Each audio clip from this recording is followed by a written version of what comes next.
Hello, hi Tanisha. Hello, sir. How are you? I'm good, sir. How are you? Also good. Good.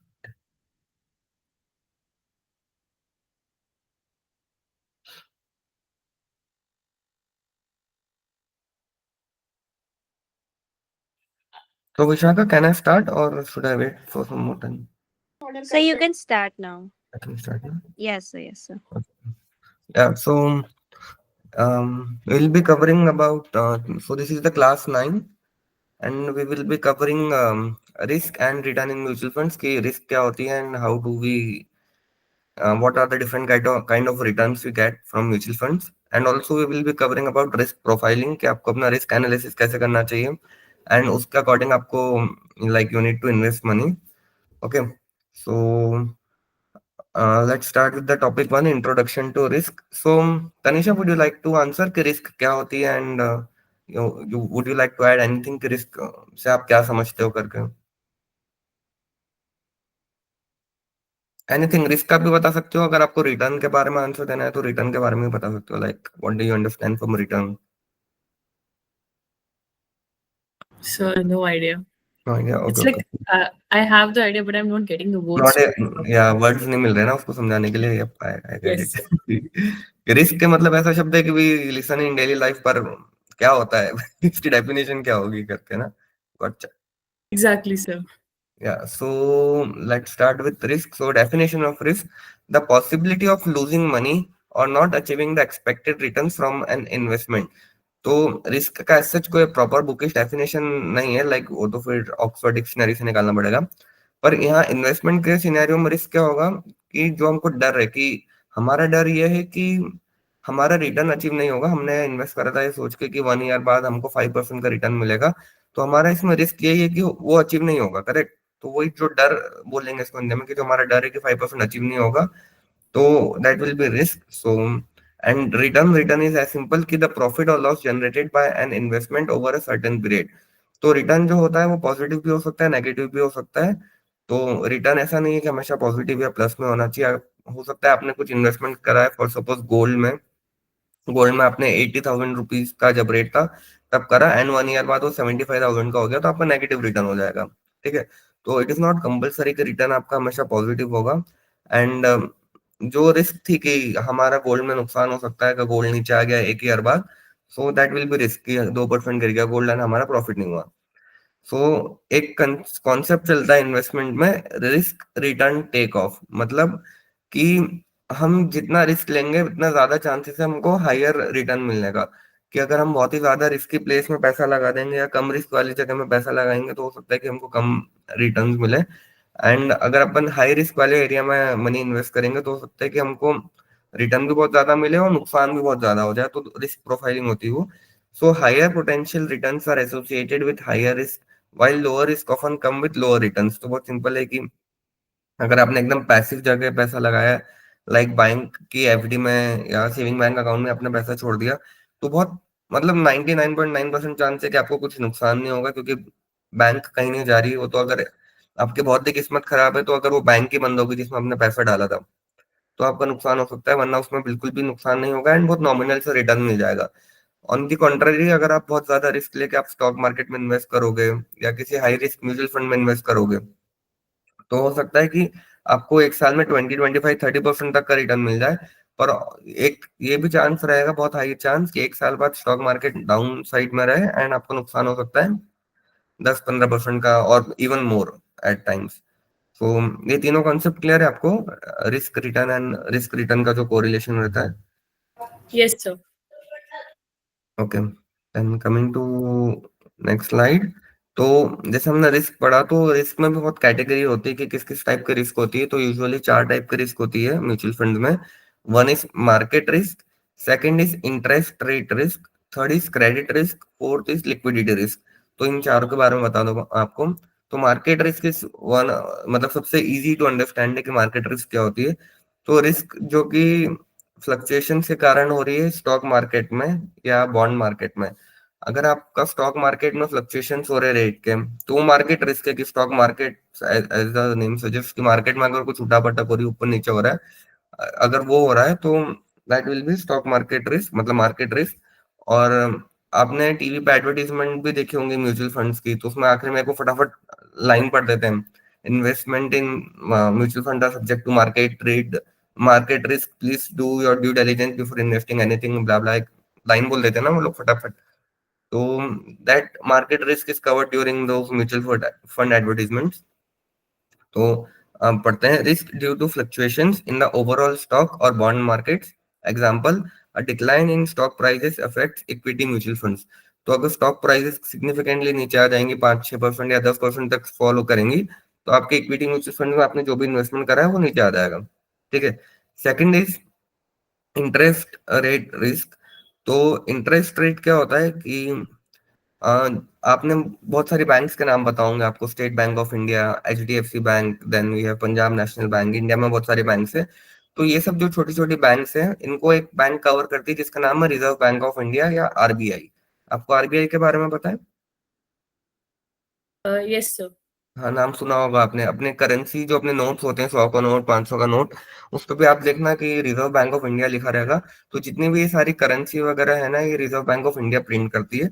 And आप RBI को godfather बोल सकते हो कि जितनी भी सारी बैंक है उनके लिए सारी पॉलिसीज ये बनाती है, इनका सारा देखभाल वो करती हैं।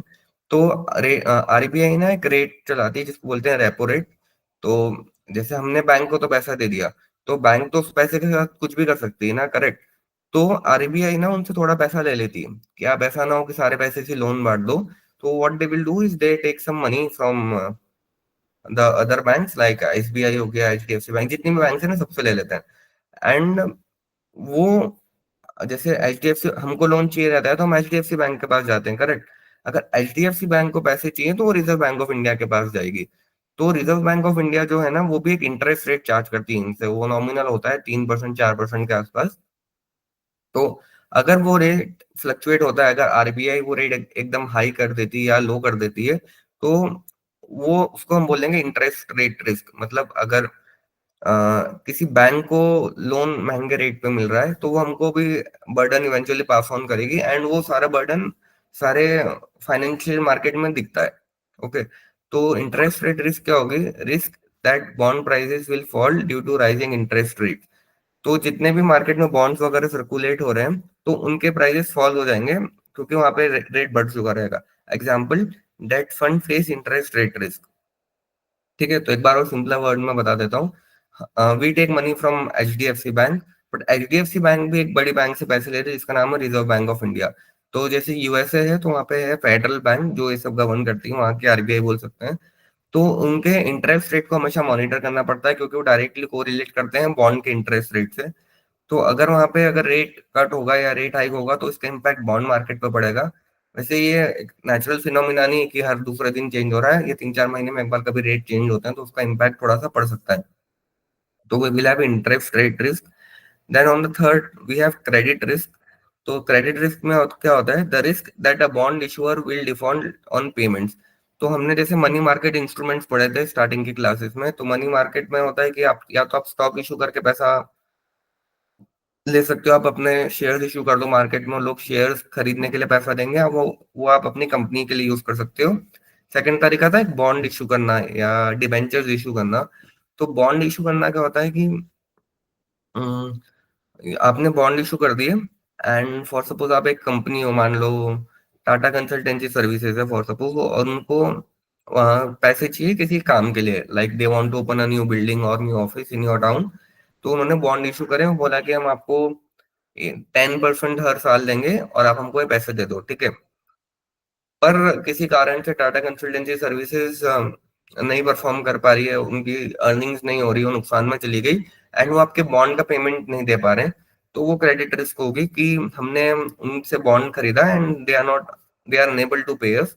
तो example, debt funds that invest in low rated bonds. तो लो रेटेड बॉन्ड्स क्या होंगे? जैसे टाटा कंसल्टेंसी सर्विसेज का मैंने एग्जांपल दिया, टीसीएस का।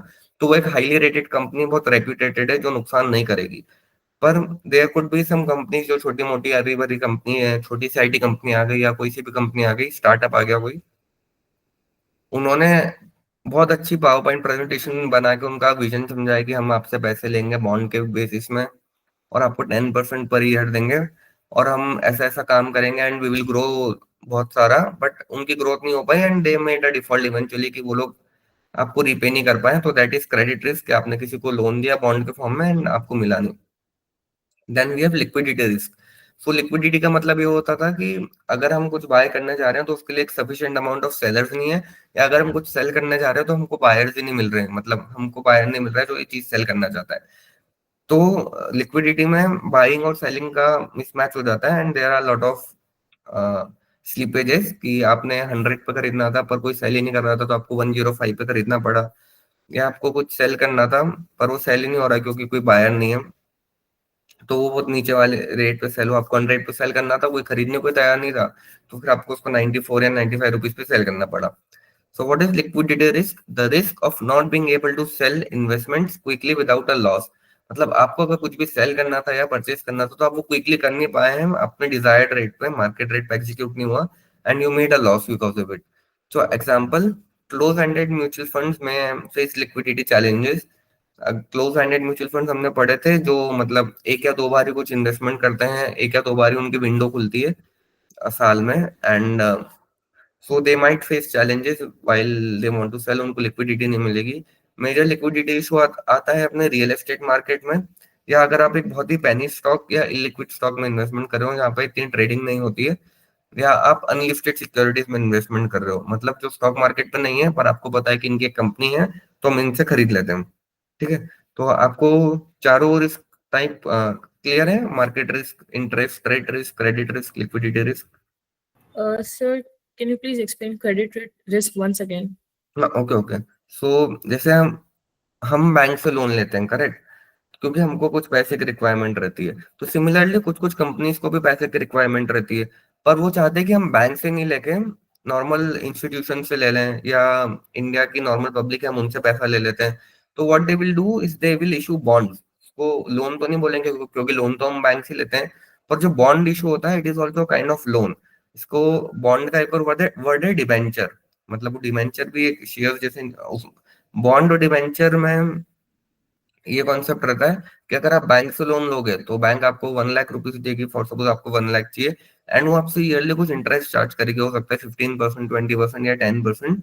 तो सिमिलरली जब आप बॉन्ड इशू करोगे ना, तो आप बता दोगे कि हम 10% पे आपको पे करेंगे हर साल, एंड 5 साल बाद आपको पूरा पैसा भी वापस कर देंगे।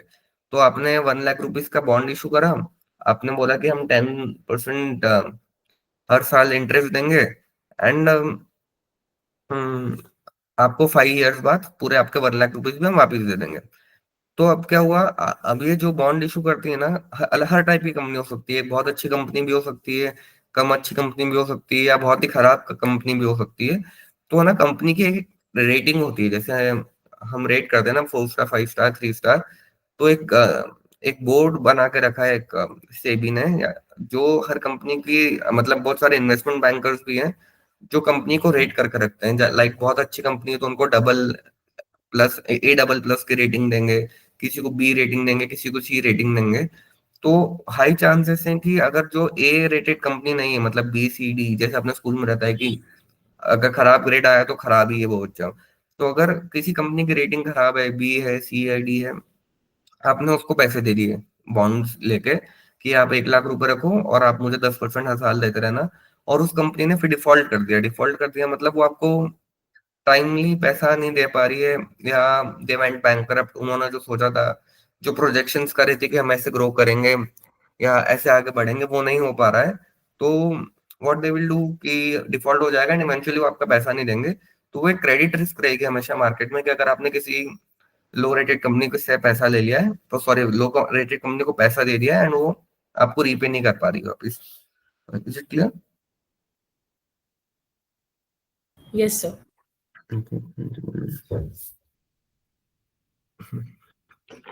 एंड या then let's move on to next slide.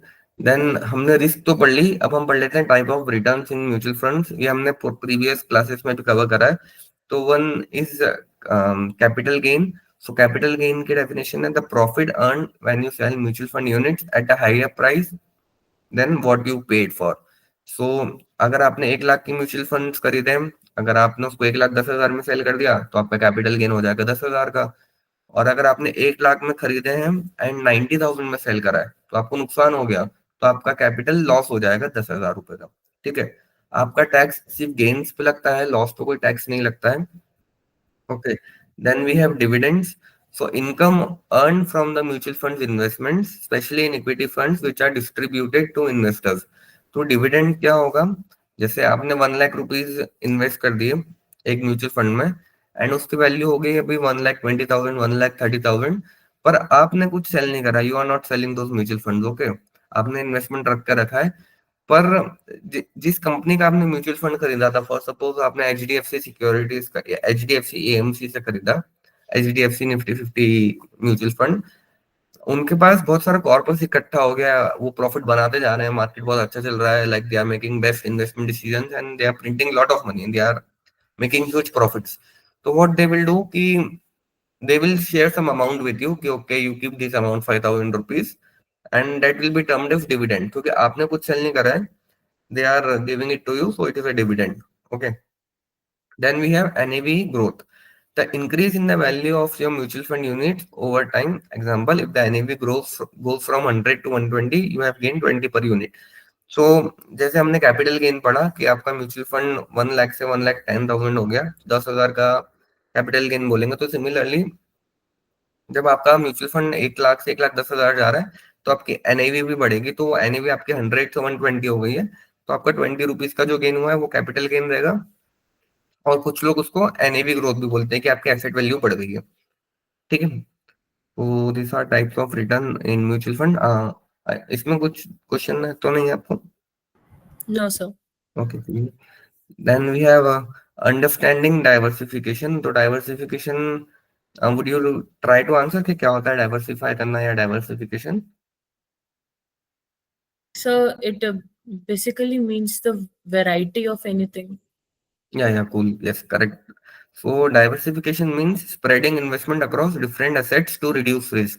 तो हम क्या करेंगे, एक ही जगह पैसा नहीं डालेंगे, वी विल डाइवर्सिफाइड। हम थोड़ा सा सोना खरीदेंगे, थोड़ा सा बैंक एफडी करेंगे, थोड़े को म्यूचुअल फंड में डालेंगे, थोड़े से शेयर्स खरीदेंगे, और थोड़े से रियल एस्टेट में भी इन्वेस्टमेंट करेंगे।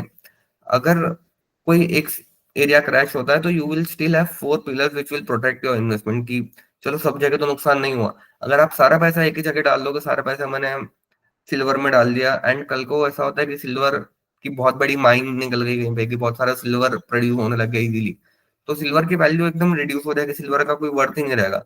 तो आपको अपना पोर्टफोलियो हमेशा डाइवर्सिफाई करना पड़ेगा।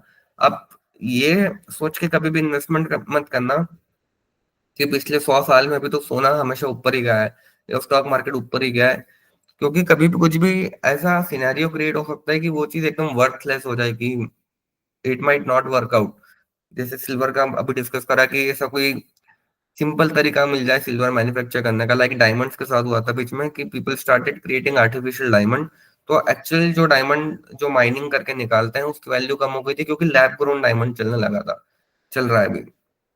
सो we need to diversify our investments. So does it do? It ensures that the underperformance of one asset class, example stocks, is balanced by the performance of another, example bonds. तो हो सकता है कि आपको stock market गिरते जा रहा है पर आपने एक इन्वेस्टमेंट बॉन्ड में भी करके रखा है जो आपको एक फिक्स रिटर्न दे रहा है हर साल, तो आपका जो उधर का लॉस हो रहा है उसका कंपनसेशन बॉन्ड के प्रॉफिट्स हो जाएगा। Okay, how diversification works in mutual fund. A diversified mutual fund invests in mix of stocks, bonds and other securities to manage risk. तो कोई भी एक अच्छा म्यूचुअल फंड हाउस रहेगा ना, वो ऐसा नहीं करेगा कि मेरे पास पैसे आए हैं मैं उससे सिर्फ एक ही चीज खरीद लूं, वो अलग अलग एसेट क्लास में हमेशा इन्वेस्ट करेगा। It will invest in stocks, bond and other securities to manage risk, ताकि ऐसा ना हो कि जब स्टॉक मार्केट ऊपर जा रहा है तो आपका रिटर्न तो अच्छा रहेगा, पर जब मार्केट क्रैश होगा तो बहुत ज्यादा स्ट्रगल करोगे आप। Benefits minimizes the impact of market volatility on the entire portfolio. अगर बहुत ज्यादा वॉलेटिलिटी है मार्केट में तो उसका इम्पैक्ट रिड्यूस हो जाएगा आपके उसमें। And then provides more stable returns over time. अगर आप शॉर्ट टर्म में देखोगे तो हो सकता है कि आपको बेनिफिशियल लगे कि चलो मैंने सारा पैसा गोल्ड में डाल दिया है, 3 मंथ में मैंने 10% कमा लिया, बट अगर आपका हॉरिजॉन बहुत बड़ा है, 3 साल 5 साल, तो जितना एसेट क्लास में वो वेरीफाइड रहेगा उतना आपके लिए बेनिफिशियल रहेगा। तो एक डायग्राम के थ्रू जैसे समझाया कि आपका मनी है तो मनी को आपने थोड़ा सा पहले इधर आप देखेंगे कि स्टॉक मार्केट में लगा दिया। हम्म, हम्म, इधर ये स्टॉक मार्केट में लगा दिया। फिर सेकंड आपने थोड़ा सा कमोडिटी या गोल्ड में लगा दिया। थर्ड आपने रियल एस्टेट में लगा दिया, या कुछ अपने पास प्रॉपर्टी है तो आप उसमें हॉस्टल बना दिए, या कुछ रेंट के लिए शॉप निकाली ताकि लोग आपको उससे रेंटल इनकम हो जाए। और फोर्थ है आपने उसको पिगी बैंक मतलब बैंक में डाल दिया, एफडी कर दी, ये सब कर दिया। तो this is diversification. Is it clear और should I elaborate bit more? No, sir, it's clear. Clear ना? Then we have next topic which is risk profiling. So risk profiling क्या होता है कि आप जब भी कुछ इन्वेस्टमेंट कर रहे हो तो आपको अपनी रिस्क पहले से पता होनी चाहिए कि जैसे आप बहुत एग्रेसिव इन्वेस्टर नहीं हो, आप पैसिव इन्वेस्टर हो, और आपने वो जाने बिना ही बहुत high aggressive like high volatile instruments में इन्वेस्ट कर दिया, तो आप क्या परेशानी होते रहोगे, रोज रात को वो दिन भर चेक ही कर रहे हो मेरा पोर्टफोलियो क्या है, कम ज्यादा हो तो नहीं हो रहा है, वो स्ट्रेस आउट हो गए। तो व्हाट यू शुड डू कि आपको अपनी पहले रिस्क प्रोफाइल क्रिएट करनी चाहिए कि आप किस टाइप के इन्वेस्टर हो, आप कंजर्वेटिव हो, एग्रेसिव हो, या कैसे हो। एंड उसके बाद आपको इन्वेस्टमेंट लेना चाहिए। एंड सिर्फ रिस्क ही नहीं, आपको एक और चीज कंसिडर करनी चाहिए which is time time horizon. Like आपको अगर बहुत टाइम तक कुछ नहीं चाहिए पैसा वगैरह वापस, तो आप उसको रियल एस्टेट में कर सकते हो या स्टॉक मार्केट में कर सकते हो। अगर आपको बहुत you need to withdraw the money in 1 year और 2 ईयर्स, तो आप उसको बॉन्ड मार्केट या डेट इंस्ट्रूमेंट्स में डाल सकते हो, या you can invest it in bank FDs as well. So you need to check your risk profile. Okay. So the process of determining an investor's tolerance for risk based on their financial goal, age and investment horizon. अगर आपकी as बहुत young है, आप 20-24 years 22 years में आपकी job लग गई है, तो आप एग्रेसिव इंस्ट्रूमेंट्स में इन्वेस्ट कर सकते हो, क्योंकि आपको शॉर्ट टर्म में पैसा नहीं मिलना और ना ही आपका रिटायरमेंट ड्यू है। पर जैसे जैसे आपकी एज बढ़ती जाएगी, आप 45-50 ईयर्स के हो गए हो, आपको पता है आपका रिटायरमेंट ड्यू है 5-10 साल में, तो you don't go for aggressive schemes, क्योंकि आपको कभी भी पैसा लग सकता है। प्लस कुछ भी इमरजेंसी पे आ सकती हो, अपना मेडिकल इमरजेंसी हो, या आपके बच्चों का एजुकेशन ड्यू हो, या वेडिंग ड्यू हो, तो you go for passive investment. Okay. तो इसमें भी हम तीन वेज में कैटेगराइज करेंगे। One is conservative investor, second is moderate, then we have aggressive. So conservative कौन होंगे? जिनको low risk and steady return चाहिए, जो नहीं चाहते कि हमारा पैसा बहुत ज्यादा ऊपर नीचे हो, एंड उनको कभी भी रिडम्पशन या विड्रॉ करना पड़ सकता है money. Second is moderate investors, which are willing to take on some risks for better returns, like they invest in hybrid funds, जो कि मिड एज के लोगों के लिए सही रहता है, 35 ईयर्स के बाद, 35 to 40 ईयर्स के लिए। Then we have aggressive investor, जो कि यंग पीपल रहते हैं हमारे और आपकी तरह, जो कंफर्टेबल है with high risk for the potential of high returns. तो they invest in equity funds, some might invest in crypto also. तो those are aggressive investors.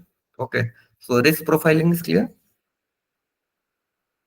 Yes, sir, it's clear. Okay.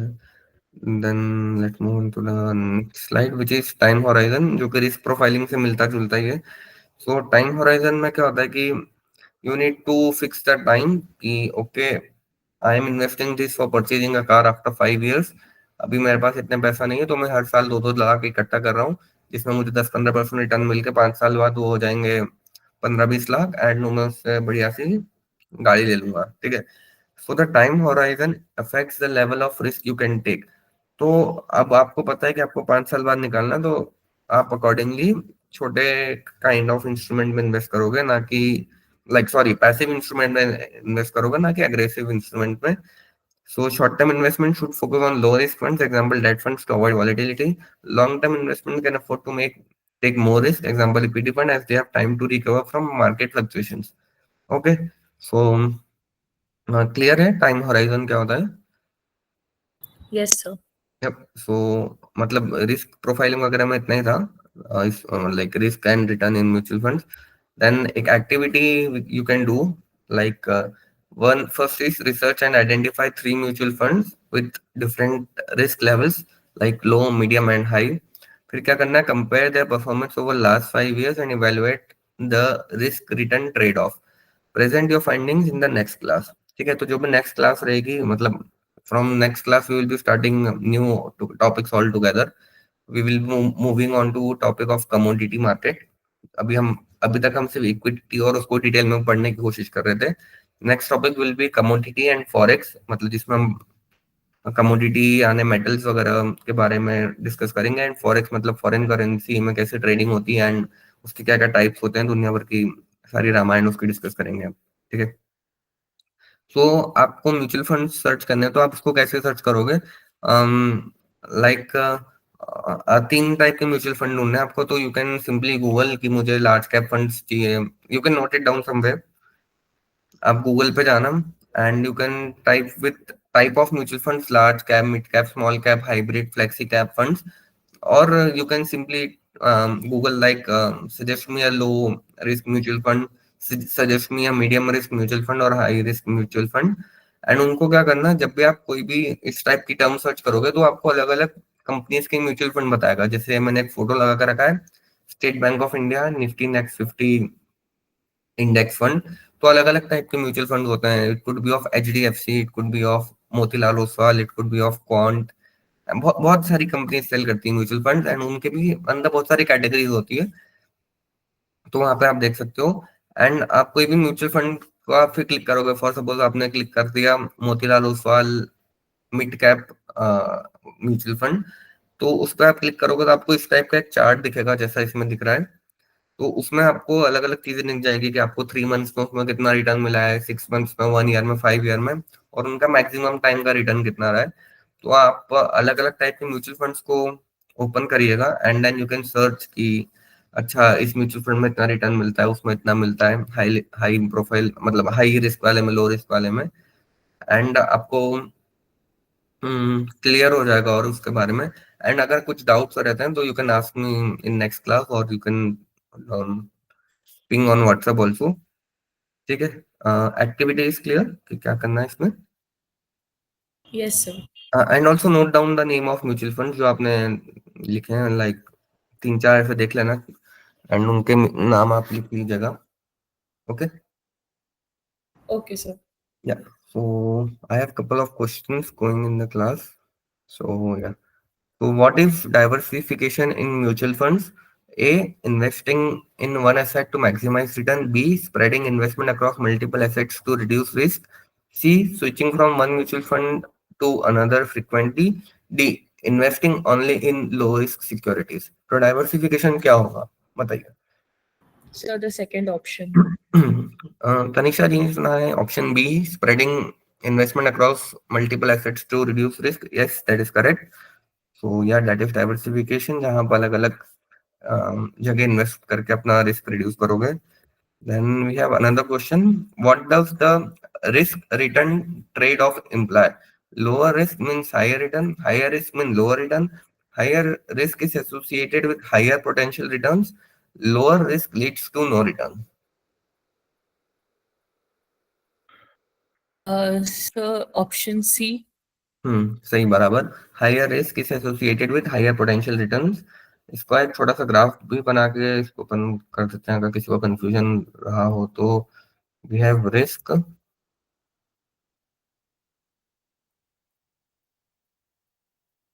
High मतलब ज्यादा, H मतलब ज्यादा, L लो। ठीक है, अगर risk high रहेगी तो रिटर्न भी हाई हो जाएगा, अगर रिस्क लो है तो रिटर्न भी लो रहेगा। ठीक है, ऐसे बना दिया मैंने ड्राइंग, बहुत सिंपल कंसेप्ट है। हम्म सो आई थिंक ये दो ही क्वेश्चन है ना स्लाइड में। यप, सो कुछ डाउट्स वगैरह है क्या इस क्लास में? Like it was a small topic, तो कुछ ज्यादा था नहीं इसमें। No, sir. नहीं है ना? Not. And task is also clear, correct? एक बार और Yes, sir. Okay, so will meet on, आज क्या है, ट्यूसडे, वेडनेसडे को मिलेंगे हम विद न्यू टॉपिक कमोडिटीज।